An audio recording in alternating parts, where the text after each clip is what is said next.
नदी में नाव का, शरीर में पाव का, और पूजन और कथा में भाव का बड़ा महत्व होता है। जो इसको समझ गया उसकी जिंदगी सार्थक हो गई। नदी में जो नाव है वो भी मंजिल तक पहुंचाने वाली है, शरीर में जो पांव हैं ये भी मंजिल तक पहुंचाने वाले हैं, और हृदय में जो कथा के प्रति या भगवान के प्रति, पूजन के प्रति जो भाव है ये भी मंजिल तक पहुंचाने वाले हैं। इन तीनों का काम एक जैसा है। नाव भी आपको मंजिल तक लेकर जा रही है।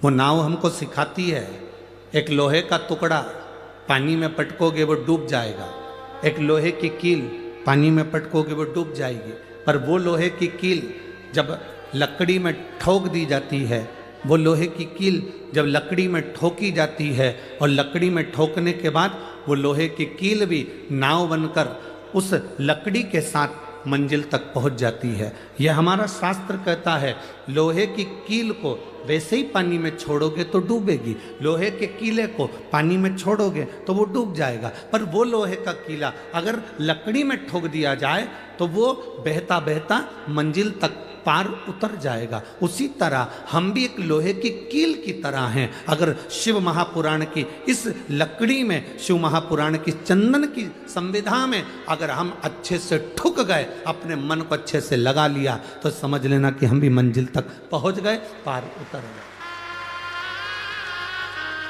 अब कोई कहे गुरुजी आप हमको लोहे की कील कर रहे हो, कोई कहे गुरुजी आप हमें लोहे का कीला कर रहे हो। मनुष्य लोहे की कील की तरह होता है। जैसे कीले पर जंग पड़ जाती है, उस जंग को निकालने के लिए उस पर थोड़ा सा कुछ ना कुछ लगाना पड़ता है। उसी तरह मनुष्य की जिंदगी में भी जंग पड़ती है, अहंकार की, काम की, लोभ की, आसक्ति की, वासना की, तृष्णा की। ये जंग हमारे शरीर पर चढ़ती जाती है, हमारे मन पर चढ़ती जाती है, हमारी इच्छाओं पर चढ़ती जाती है। जब हम इसमें भगवान की अविरल भक्ति का थोड़ा सा पेंट लगा देते हैं, भगवान की भक्ति का थोड़ा सा भजन का बल लगा देते हैं, तो हमारे शरीर पर जो ये अहंकार की जंग है, वासना की जंग है, तृष्णा की जंग है, काम आसक्ति की जो जंग है, वो निकल जाती है।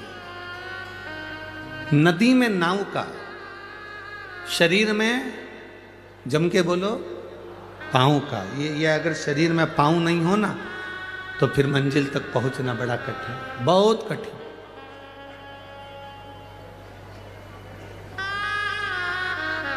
नदी में नाव मंजिल तक पहुंचा रही है, शरीर में पांव मंजिल तक पहुंचा रहे हैं।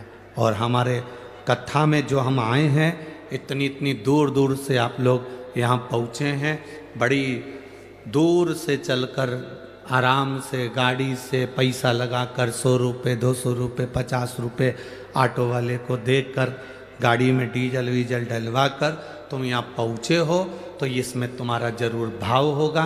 और फिर कहते हैं नदी में नाव पार लगाने वाली होती है, शरीर में पाँव मंजिल तक पहुँचाने वाला होता है, और तुम्हारे हृदय में जो भाव है तुम्हें परमात्मा से जरूर मिलाएगा और तुम्हारा कार्य सफल करेगा, ये निश्चित था। तुम्हारा भाव नहीं होता तो तुम यहाँ पहुँचते हैं।